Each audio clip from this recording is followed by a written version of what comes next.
where my guys are just playing prevent and it's 3rd and forever, and he throws it to Jared Cook on that deep cross. Yeah, but Skip, if I'm Romeo, I'm going to play the odds. Do I trust Drew Brees or do I trust their field goal kicker from this distance? Because you know if let Drew Brees, you give him man coverage.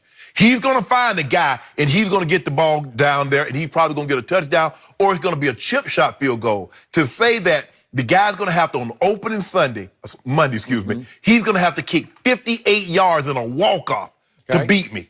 All right. No, I got it. But this is the difference between playing to win at New Orleans against Drew Brees or playing not to lose. And Romeo played not to lose. He's sort of playing the percentages. Like, well, maybe Drew will miss one of the passes. And maybe Lutz can't make it from 58. Maybe he could make it from 54, but he can't make it. And by the way, to your credit and his, he did miss from 56 at the end of the half. So maybe you think 58. But boy, he's pumped up. End of game. Crowd is going to carry the football through the uprights. But there's pressure also because there is no. Okay, if I miss this, it's 2 minutes left. We can possibly get the ball back. This is it. Once that ball hits his foot, it's over. Time is going to expire, and you either winning or you losing the game. That's a lot of pressure. Now, we've seen kickers, like you just saw the Texans kicker just missed the PAT. They didn't run into it. We got a tie ball game. Now Drew Brees gets to take his time and go down the field, and a field goal wins the game in a tie situation. But now they needed a field goal to win the game. Skip, I get what Romeo was trying to do. I did not believe this kicker I didn't know he had this kind of leg, but I'd have played it just like this. I'm saying, look, don't give them out any, because I'm thinking, Skip, they're going to try to, the reason why I'm saying, don't let them get out of bounds. They got one timeout, but it's only 6 seconds. So I'm like, if you want to throw the ball in the middle of the field, have at it, Drew. But if you're going to play off, you can't play 10 yards because he's just going to turn around and run a stop route. There has to be some middle ground there where you play some defense that gives you credible coverage at 15 yards. Because if he's going to get you 3 straight 15-yarders, you're going to get into the danger zone. It was the last one. I don't know why the slot guy, he was playing that far off. Because all they need, he's like, okay, let me just get under 60. Play 4 yards. Split the difference. Don't play your... Okay. But it's hindsight, Skip. It's second guessing. I don't want to do that. Back to your first point. Again, I'm a huge Deshaun fan, and I tweeted twice at the end of the game. First, I said, Deshaun deserves to win this game, and then as soon as the field goal went through, I tweeted it in past tense. Deshaun deserved to win this game. And that tweet on the internet, it just exploded, which shocked me because I think there are a lot of people out there who are with us on this, that as much as you respect Drew Brees and as much as you want the Saints to get something right from the referees, to get the right side of a referee. They want restitution. Yeah, they do. But in the end, there's no tougher quarterback in the National Football League mentally or physically than Deshaun Watson. And he's starting to turn into, right before your very eyes, a hard luck loser because it seems like he just battles his butt off every game. And he had a better QBR than Drew Brees. He was 90 to 74, which was highly impressive. So he can't play much better than he played. And he walks off a loser. And it was hard for me to watch him on the sideline. He was looking away from the Lutz field goal, just waiting, listening for the crowd to react. Because they'll tell you in your ear what happened. And I'm sure it just tore his heart out that he played so hard.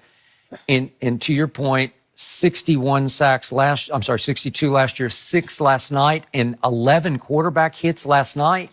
And yet he inflicts some of it on himself because on 4th and 1 from the 21? Yeah, 4th and 1 from the 21, he just takes off and just hurtles into the end zone and flips on his back, and he was going in the tent, and I'm sure he's got deep bruises all through the lower back. Skip, I think the biggest misconception is that he's so mobile, how does he get sacked?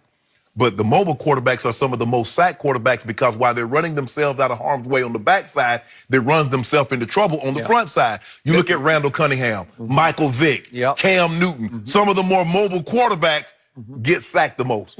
When Deshaun gets to the Brady moment, which is 1, 2, 3, throw. Yes. Like you got to get rid of it. Deshaun is looking to make the play. Right. And so he's looking to escape the rush. Right. And sometimes, to your point, then you duck up under and you get sacked anyway. Right. Or you get rocked Right. from the blind side.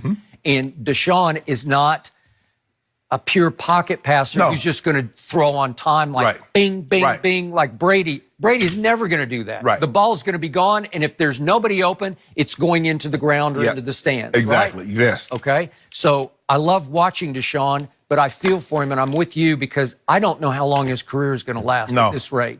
Because he self-inflicted that shot on the tumble into Yes. the end zone, and I think he paid for that the whole game, but he might pay for it the whole year. And in the end, I feel for him because I'm not the biggest Bill O'Brien fan. Romeo's been good, but not great as a coordinator. And it feels like Deshaun is stuck with a team that's pretty good with DeAndre Hopkins, obviously, and now Kenny Stills, but not, and Fuller made a great catch. Yeah, they made a great catch last night. They got great skills. I mean, you look at, they signed Duke Johnson or Carlos Hyde. Skip, they ran the ball really well last night. They did. But They got to protect where are him. they going? Are they going to win a playoff game? They can.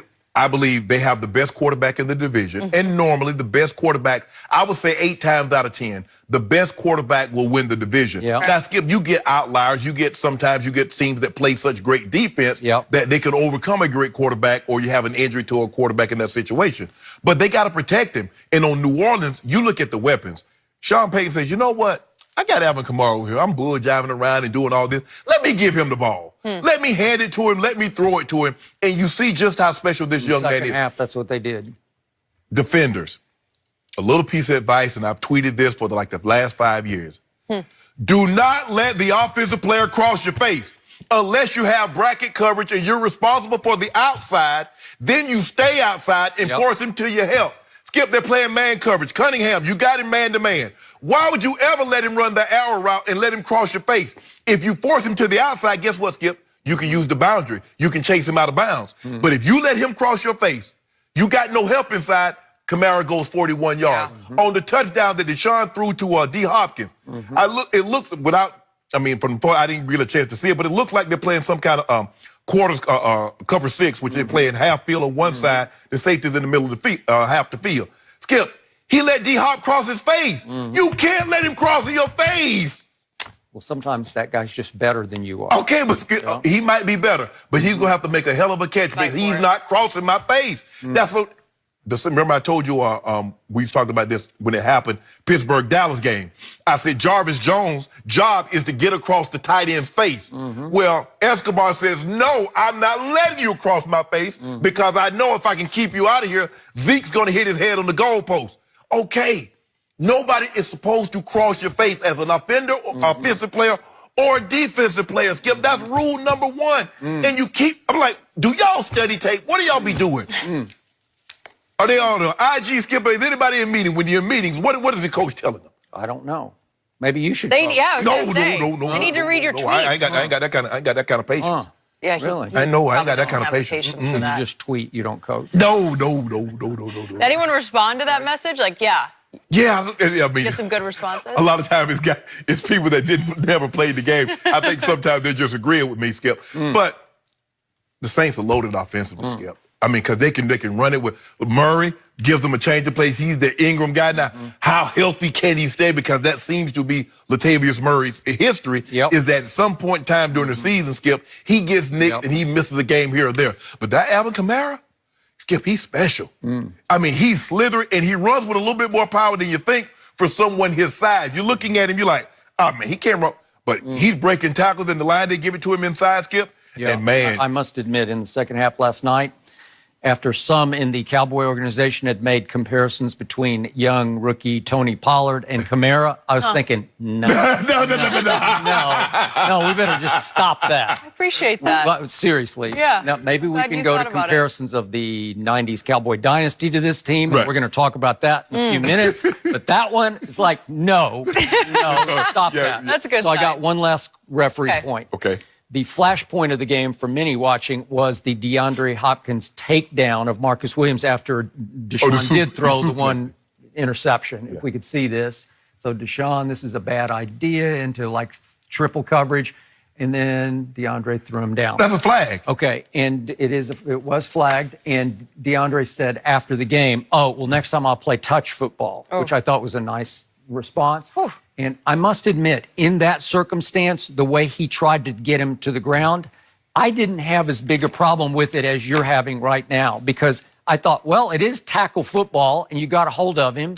And was he angry about the interception? Probably he was. Well, but can you imagine if they did a quarterback like that? What would happen? Well, it's not a quarterback. It's a safety. Oh, see, you see. Now you want the quarter. See, now you can play touch football on that guy. But if I'm not mistaken, I think Turkey Jones did Terry Bradshaw like that. Well, in back in the day, everybody did everybody like that. They would. Yeah. They would get you up. You try to drop your weight so to get heavy because they couldn't get you off the ground. Yeah. But if they got you up off the ground, oh yeah, they was trying to suplex you on your neck. Fortunately, throw him on his head. It wasn't like he wasn't trying to. I don't know. Skip, sometimes it is tackle football, and you just got to let them tackle. Trust me, when you suplex someone, you don't care where they land. Head, neck, shoulders. I'm trying to, because see, you intercepted the ball. If you hadn't intercepted the ball, this wouldn't be a problem. I wouldn't be bothering you right now. So I'm trying to send you a message. Don't do it again. And plus, they tackle him. D-Hop said, if you'd have got me, this is what you'd have done to me. Thing. So I'm paying you back. Oh, so it's like the home run hitter in baseball. Then he comes up the next time, he hits a home run, and you hit him in the head. Yeah. You know, like, Then you hit him in the back or the butt. I think they're trying to. Well, you can stop it by not throwing it across the plate and Games letting back it and out. forth. I think you said it, Skip, off the top of the show. Good way to start Monday Night Football, because we also had